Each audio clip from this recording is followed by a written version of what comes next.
Good afternoon. Sperm count and testosterone levels are going down.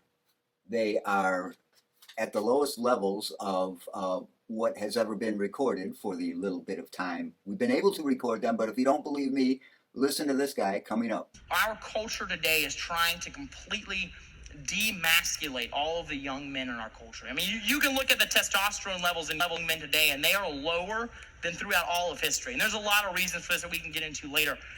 But my friends, they're trying to demasculate the young men in this country because I don't want people who are going to stand up. Now, we don't have to listen to any more of him, and I'm sure Mad Caw has a reason. I'm also sure his reason is the wrong reason, because Mad Caw, and I don't call him that because he sounds like a deranged crow or he reminds me of a new type of spongiform encephalitis, although I think both of those are very appropriate.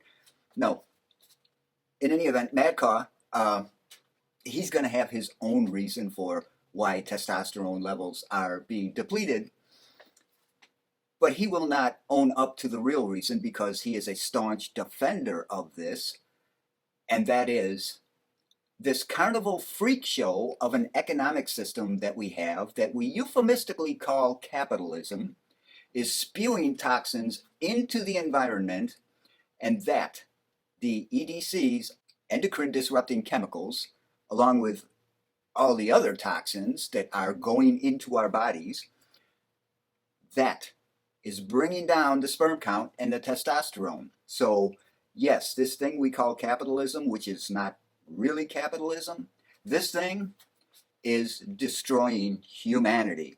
So when Mad Caw or Alex Jones, who's screaming about they're putting stuff in the water that makes the frogs gay, when they say that crazy stuff, it's actually not crazy. It's true. It's true. Our industry is putting this stuff into the environment, which goes into us, which is limiting our ability anymore to reproduce. And since this carnival freak show of an economic system we call capitalism is specifically designed to be a Ponzi scheme, which relies ever more on more younger people entering the workforce and taking care of business, what's going to happen when the numbers start going down? Which they will. Reproduction rates are already slowing down, and probably on October 3rd, 2036, in the early afternoon, they're going to actually start to drop. And I say that half in jest. I came up with that by actually taking a ruler to a graph on the internet and figuring it that way. I know it's not very accurate, but let me tell you this. If on October 3rd, 2036, they figure that's the day the rates started to drop. But I digress. The thing is, people are already starting to not work. Not because they're getting unemployment or money from the government or anything like that. Because they realize this system is a carnival freak show. It's not real capitalism. But people are starting to not work. What's going to happen when the actual numbers of young people starts to drop? Well, this guy coming up, he's got an idea. I'm not an economic professor. If you get $800 a week unemployment benefits, and you live with a partner who also is getting $800 a week unemployment benefits, $1,600 a week, Laura, $83,000 a year for that household in unemployment benefits. The median income in America is only $63,000. We're incentivizing people to stay home. What if we gave that additional unemployment benefits to employers to incentivize people to go to work? Well, what if we just cut off the unemployment? I mean, hunger is a pretty powerful thing. I don't mean physical hunger, because people who truly are in need help. I'm talking about people who can work but refuse to work. But the government is literally putting anvils in many ways on people's shoulders, either through the mandates, regulations, and now through free money, which obviously we're all the piper eventually has to be paid. John, I want to ask you though about this idea of work-life balance, because look, no one wants to miss their kids growing up. No one wants to. You stay in the office your whole life. You never see your family. So that's really important. However, have we taken that a step too far when you think of, well, a lot of the millennials talking about, well, I need time for self-care. I don't know why I'm harping on that tonight, but the whole self-care movement is a little, I mean, my mother's not with us anymore, but she worked by the time she was 12 during the Depression. If she heard the self-care thing, I think her head would explode. I think that's right. Old I have school. a friend in the military who trains military dogs, Laura, and they only feed a military dog at night because a hungry dog is an obedient dog. Well, if we're not causing people to be hungry to work, then we're providing them with all the meals they need sitting at home. So the government is putting anvils on our shoulders. No, the government is allowing corporations to put nasty chemicals in our bodies, feed us non-nutritious food, and not pay us a living wage. This guy, and I've got another clip of a guy, and I'm not even going to bother looking for it for this video, but I've got a clip of another guy talking about his human stock. We're nothing but fucking cannon fodder to these people, and I'd like you all to know the military does not treat their dogs like that. Yes, they want their dogs to be obedient. They also want them to be healthy. I know, being a dog owner, that they get to a certain age, pretty much just past puppyhood, and you're only supposed to feed them one meal a day. We've got probably as many obese dogs in this country, percentage-wise, as we have obese people. And a fat dog is not the kind of dog you're going to want in the military. A fat dog is lazy and lethargic. This guy, he's a joker, and seriously, I hope he's in his restaurant, but even so, this is what he's surrounded by. Look at those two. They're just sitting in the lap of luxury, talking about how they need to starve us. Well, that clip was made when people were still getting unemployment. That's been cut off, and people are still refusing to work. People are now striking and telling their employers, hey, you need to up the game or we're not working for you. And, oh God, I can't remember. But the one industry that's on strike, the company said, okay, I'll tell you what, we'll give you what you want, but the people who come in behind you, they're not going to get that. And the union said, yeah, that's okay, that's fine with us. And the workers said, no, that's not what we want. You can't treat us well, treat them like crap, and think everything's hunky-dory. So I would not be the least bit surprised if, yeah, they're going to force people to work. And yeah, this is going to take a while, and it's going to be incremental. It's not like the elite are just going to one day decide, well, we're going to have to put our foot down and make the government, make the military, make people work for us. It's not going to happen like that. It'll be gradual. There will just be little things that people won't be the least bit, or most people won't be the least bit concerned about, because, you know, that's the way you take freedoms away from people, not in one fell swoop, but a little bit at a time, so they don't notice until they become so inured to it. All of a sudden it's like, well, you know, here we are. What can I do about it?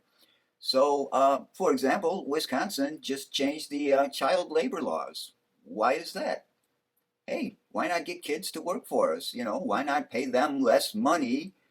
It's a whole thing. I'm not going to get into the specifics because there's already some videos about it. But yeah, Wisconsin just changed the child labor laws to make it easier to get kids to work in hours that they weren't allowed to before and pay them less. Hey, welcome to, I don't even know, I don't even begin to know what to call this, because we've got, it's not capitalism. The socio-economic political structure that we have, I mean, you got oligarchy involved. You got capitalism for the lower whatever percent, but then you've got socialism for the rich and corporations. You've got a kleptocracy. I mean, it's just a muddled mess. We're not practicing a democracy in a representative republic and capitalism. That's kind of the foundation it's all based on, but it ain't even close to that anymore. But just to finish up the comment on what Madcaw said when he said, because they don't want people who can stand up. Well, he's right about that. They don't want people who can stand up. And part of that, well, that goes back to like the 1920s. I didn't research this video. There's only so many hours in a day, but I've been over this stuff time and again. And when we set up the education system in this country, it was pretty much designed by industrialists who took the Prussian system to make good good workers and good military people, and they used that so that we would have a nation of workers who were incurious, obedient, willing to work long hours at dull jobs without questioning what they were doing with their life. So, as you can see from our guests here today, these guys, they know what's going on, but in a very limited fashion, because for one thing, they refuse to accept reality. They just refuse to take certain variables into account. It just doesn't fit their worldview, and they're just not interested in stuff like, well, climate change, that our political system is starting to crumble. And that's based on a lot of variables that these guys will not take into account. They just see it as the deep state, or God only knows. They've got 100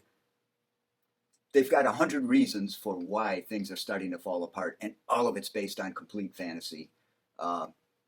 They're not willing to look at the education system and say that needs to be fixed. Just going back to the political system, they're not willing to accept that a two-party political system is really not very viable. And we're seeing that now. I mean, we're seeing nuts on both sides, but especially the right, wanting to just destroy the system, burn it to the ground, and start over. But their idea is not starting over like 1776. Their idea is starting over like, let's put a right-wing authoritarian government in place. Oh my God. Climate change, they refuse to even glance in that direction, and that is going to be the biggest single factor over the next couple of centuries in how you live your life. Because when it starts to get really bad, nobody's going to be talking about politics. Nobody's going to be talking about socialism or capitalism or any of this stuff. It's going to be pure survival, planting as much vegetation as you possibly can to try to bring the temperature down, pulling as much carbon out of the atmosphere that you possibly can to try to bring the temperature down, and getting food wherever you can. I guarantee you by then industry will have come to a complete standstill, and there ain't going to be no talk of political systems or economic systems or any of that thing. It's going to be brute, grunt survival. And if we can't figure out how to make communities that can get along and work together, we're just going to die. What we're doing right now, that ain't going to work when TSHTF. But yeah, that's where we're going. There are a lot of factors involved. There are not a whole huge amount of factors involved, but there are enough factors involved that they're just not even willing to consider, that is limiting our ability to look into the future and plan accordingly. The elites in this country, the captains of industry or technology or whatever, these guys who hoard wealth and are considered in some quarters anyways geniuses, these people are going to destroy us. So I thank you for watching, and if you didn't watch, well, what's wrong with you, man? And remember, summer is coming. This one will be long. Gird your loins.